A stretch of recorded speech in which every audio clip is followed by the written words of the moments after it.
Hey all, it's your girl, Brick City Brown Chick, and welcome back to the show.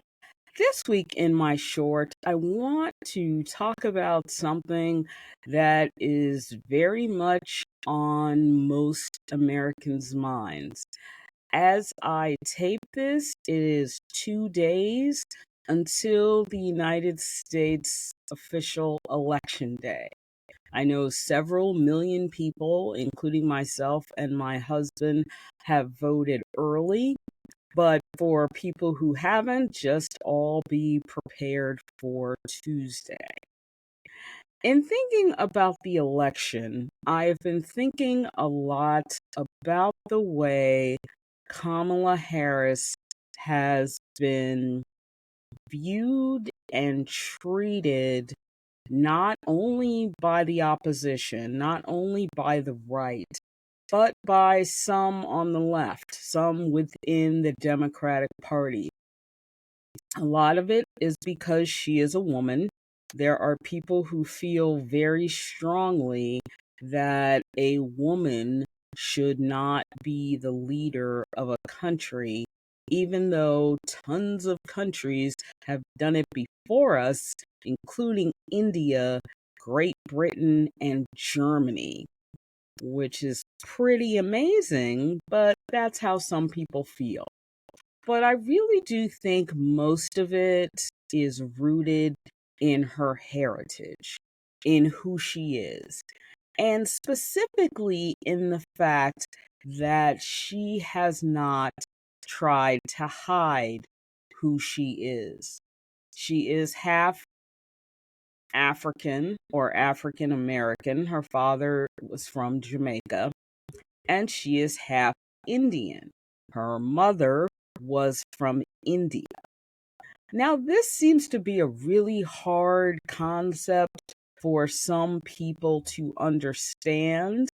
And I really do think it goes back to this misconception about becoming an American.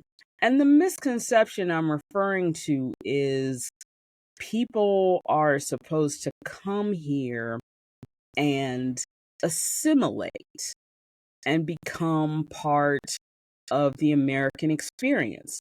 People are supposed to come here and become part of the American experience, but people confuse embracing America and becoming an American with indoctrination, with giving up who a person was before. In other words, giving up their culture and their language and their feeling of belonging to their country, to their countrymen, to their tribe, to wherever they came from in order to become an American. That's a trade-off.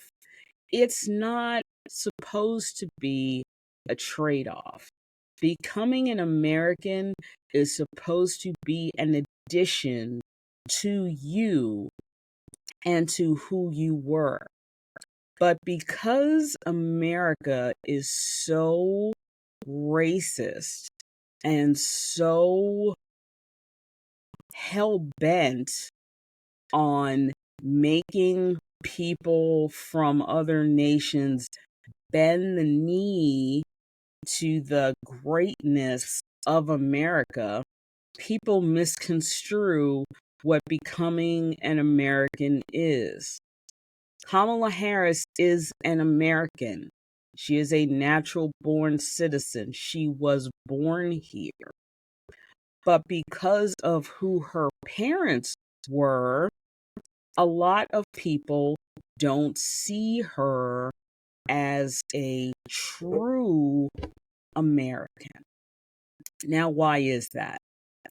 I'm going to give two specific examples of people who are on the right, who are Republicans, who have done this indoctrination and believed in it, and have thus been seen differently. The first example is a senator out of Texas named Ted Cruz. Ted Cruz is Hispanic. He was born in Canada, but his father was Cuban. Now, what does that mean? It means Ted Cruz is an American of Cuban descent. But you would never know that by the way Ted Cruz talks and acts. His first name is actually Eduardo Cruz, but he will not use the name Eduardo. Why? Likely because the people that he chooses to emulate and chooses to follow, especially on the right, would not see him as one of them. Another example of a person on the right who does the exact same thing is former governor of South Carolina, Nikki Haley. Haley is her married name. That's fine. She can go by her married name. But her real first name is Nimrata because Nikki Haley is Indian. But Nikki Haley understands that she would never have been elected governor of South Carolina or picked by the former president for his cabinet if she was Nimrata. So it seems these people have separated who they are and their heritage from who they want to be, aim to follow. Kamala Harris has elected not to do that. She has always gone by her birth name, which is Kamala. She didn't become Kitty or Kay or whatever other nonsensical nickname people have given her. She has always been Kamala. She stands proud in who she is, where she came from, and who her parents were. That is, to me, a bare minimum standard for what we should expect from our politicians. If you're a singer, let's say, and you decide to change your name, for example, Elton John.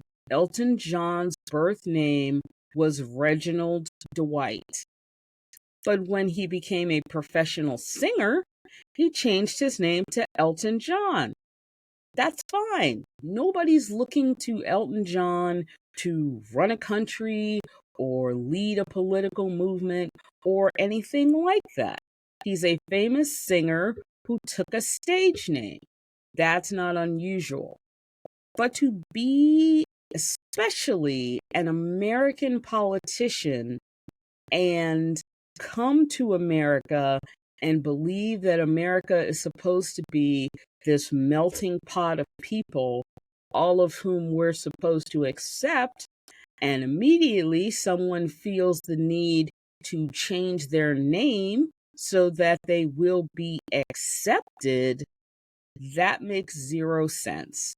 And it's also a sad commentary on what America is, that America only wants to accept you if you turn yourself into what it thinks you should be. And that's my commentary on the election for this week. I want to thank everybody for listening to my short message, and I will see you again soon. Bye-bye.